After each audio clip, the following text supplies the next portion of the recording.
Good morning class 10th। कल हमने आपके चैप्टर 2 कंट्रोल एंड कोऑर्डिनेशन में रिसेप्टर्स पढ़े थे। आज हम बात करने वाले हैं फंक्शन ऑफ नर्व सिस्टम की। नर्व सिस्टम के फंक्शन ये होते हैं कि वो आपके एक्सटर्नल और इंटरनल एनवायरनमेंट, ये जो इन्फॉर्मेशन होता है आपके ब्रेन को देता है, ये आपके बॉडी के वॉलेंट्री और इनवॉलेंट्री एक्टिविटीज़ को कंट्रोल और कोऑर्डिनेट करता है। आपके कई एक्सपीरियंस को एक साथ जोड़ देता है, जैसे कि आपकी मेमोरी, लर्निंग और इंटेलिजेंस। कंपोनेंट क्या है नर्व सिस्टम के? सेंट्रल नर्व सिस्टम, जिसके अंदर ब्रेन और स्पाइनल कॉर्ड आएंगे। फिर पेरिफेरल नर्व सिस्टम, जिसमें कि आपके क्रैनियल, स्पाइनल और विसरल नर्व्स आएंगे। फिर न्यूरॉन्स आते हैं। न्यूरॉन या नर्व सेल्स जो होते हैं वो स्ट्रक्चरल और फंक्शनल यूनिट मानी जाती हैं नर्व सिस्टम की। एक न्यूरॉन सबसे लॉन्गेस्ट सेल है जो बॉडी के अंदर मिलती है। न्यूरॉन स्पेशलाइज्ड होती हैं जिस रिसेप्शन के लिए, इंटीग्रेशन के लिए और सिग्नल ट्रांसमिशन के लिए इंफॉर्मेशन के। फिर आता है इसके बाद एक न्यूरॉन जो होती है, उसमें सेल बॉडी होती है और कई प्रोसेसेस होती हैं जिन्हें हम न्यूराइटिस कहते हैं। जो न्यूराइटिस हैं उसमें डेंड्राइट्स और एक्सोन आएंगे। न्यूरॉन की जो लेंथ होती है वो 10 माइक्रोन होती है।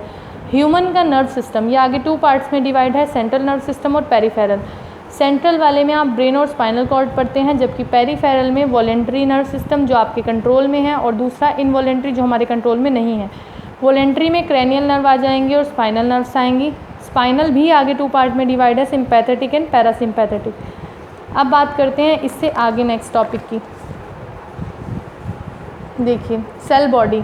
सेल बॉडी और साइटोन जो है वो एक टिपिकल सेल है जो न्यूक्लियस, जिसके अंदर न्यूक्लियस मिलता है, ग्रेन्युलर साइटोप्लाज्म होता है।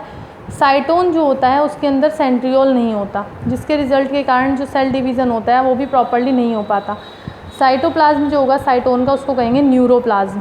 फंक्शन क्या है कि ये न्यूरॉन के मेंटेनेंस में कई मेटाबॉलिक एक्टिविटीज़ को परफॉर्म करते हुए इन्वॉल्व रहता है। डेंड्राइट्स जो होते हैं वो शॉर्ट प्रोसेस होती हैं न्यूरॉन्स की, जो यहाँ पर रिसेप्टिव प्रोसेस बना लेती हैं इन्फॉर्मेशन को ट्रांसमिट करने के लिए और इम्पल्सिस को बॉडी की तरफ ले जाने के लिए। फंक्शन क्या है कि जो मैकेनिकल, फिजिकल, केमिकल और इलेक्ट्रिकल मैसेज हैं वो इन्हीं डेंड्राइट्स के थ्रू पिक किए जाते हैं। एक्सोन। एक्सोन एक सिंगल इलोंगेटेड फाइबर है जो इम्पल्स को सेल बॉडी से दूर ले जाता है। एक्सोन के जो टर्मिनल्स हैं उन्हें टीलोडेंड्रिया कहते हैं या टर्मिनल आर्बोराइजेशन भी कहते हैं, जो मसल फाइबर और ग्लैंड्स के बने होते हैं। सेल जो मेम्ब्रेन है एक्सोन की, उसको कहते हैं एक्सोलेमा। ह्यूमन नर्व सिस्टम में अप्रॉक्सीमेटली 10⁻12 न्यूरॉन्स होती हैं। एक्सोन एक शीट के थ्रू कवर्ड रहती हैं, शीटेड एक्सोन, जिन्हें हम कहेंगे नर्व फाइबर्स। एक सिंगल शीट जो होती है वो प्रेजेंट रहती है एक्सोन के ऊपर, जिसे हम कहते हैं, जो श्वान सेल की बनी है, इसे हम न्यूरोलेमा कहते हैं।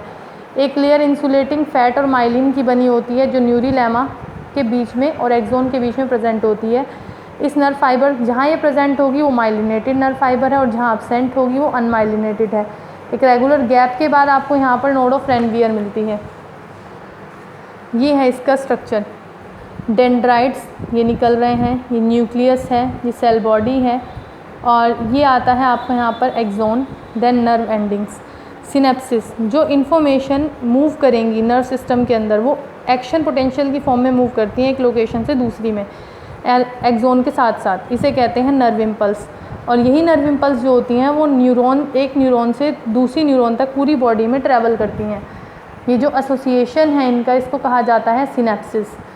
सबसे पहले नर्व इम्पल्स डेंड्राइट के टिप पर आएगी, फिर वहाँ से केमिकल रिएक्शन होगी, इलेक्ट्रिक इम्पल्स चलेगा और जो इम्पल्स का मूवमेंट है वो डेंड्राइट से नर्व सेल बॉडी तक होगा। फिर वहीं से ये एक्सोन के साथ साथ न्यूरोट्रांसमीटर को रिलीज़ कर देगा नर्व एंडिंग से और फाइनली वो जो नर्व एंडिंग्स होंगी वो अगली के साथ कनेक्ट हो जाएंगी। जिस तरह से आप ये देख सकते हैं, एक्सोन टर्मिनल है, यहाँ से केमिकल रिलीज़ हो रहा है और ये मसल से कनेक्टेड है।